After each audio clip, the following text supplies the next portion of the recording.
Marc Márquez vince il Gran Premio di Catalogna nella classe MotoGP. Sul circuito di Montmeló, il pilota spagnolo precede al traguardo il francese Fabio Quartararo e la Ducati di Danilo Petrucci, al terzo podio consecutivo. Una gara ricca di colpi di scena, con l'uscita dalla contesa, al terzo giro, di Andrea Dovizioso, Valentino Rossi, Maverick Viñales e Jorge Lorenzo, per una caduta dello spagnolo della Honda, che ha coinvolto gli altri tre piloti, costringendo tutti al ritiro. Márquez può consolidare così il primato in classifica piloti. Il vantaggio su Andrea Dovizioso, secondo, sale a 37 punti.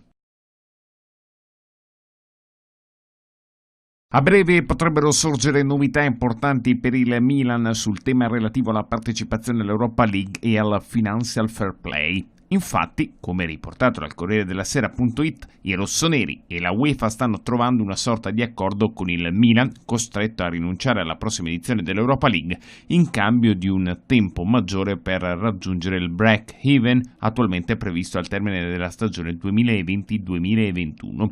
Il Milan si trova nella situazione di rischiare una somma di sanzioni e vorrebbe così raggiungere un accordo con l'UEFA per evitare di aggravare ulteriormente la situazione. Un lavoro diplomatico è partito ed è ancora in corso, naturalmente dentro le regole consentite, e sembra così che si arriverà al risultato in tempi molto brevi. La soluzione del compromesso non dispiacerebbe nemmeno all'UEFA perché permetterebbe di subordinare poi a quell'accordo le decisioni del TAS e la Camera giudicante dell'UEFA che si muoverebbe di conseguenza. Con la rinuncia nella prossima stagione dell'Europa League il Milan avrebbe più tempo per raggiungere il pareggio di bilancio. Giampaolo mi pare un allenatore che ami il bel gioco, con una mentalità offensiva che è la prima cosa con cui una squadra deve scendere in campo per riuscire a conquistare il campo, a praticare il bel gioco, a vincere, convincendo gli spettatori di avere avuto ragione e di aver avuto anche giustamente la vittoria. E chiamerà per dargli un consiglio a Giampaolo?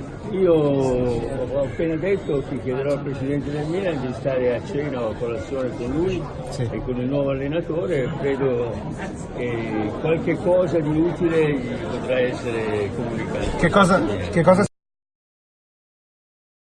Marco Giampaolo è ufficialmente il nuovo allenatore del Milan. Il club, tramite una nota, ha comunicato l'ingaggio dell'ex tecnico della Sampdoria che ha firmato un contratto di 2 anni con opzione per il terzo. La notizia era nell'aria da giorni e si attendeva soltanto l'ufficialità.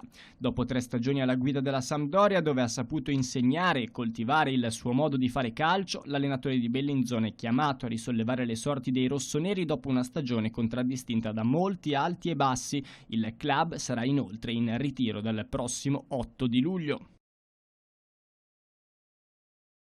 È ufficiale, Luis Muriel arriva a titolo definitivo all'Atalanta. Lo ha annunciato il club nerazzurro attraverso un comunicato nel quale l'Atalanta ha reso noto di aver acquisito a titolo definitivo dal Siviglia il giocatore Luis Muriel. Nella scorsa stagione è approdato a gennaio alla Fiorentina. In maglia viola ha realizzato 9 gol in 23 partite tra campionato e coppa. All'Atalanta, si apprende dal comunicato dei nerazzurri, Muriel indosserà la maglia numero 9. Nazionale colombiano, ha cominciato a vestire presto la maglia dei Los Cafeteros, debuttando appena 21enne e collezionando finora 27 presenze e 3 gol. L'ultima lo scorso 15 giugno nella gara vinta 2-0 con l'Argentina in Coppa America.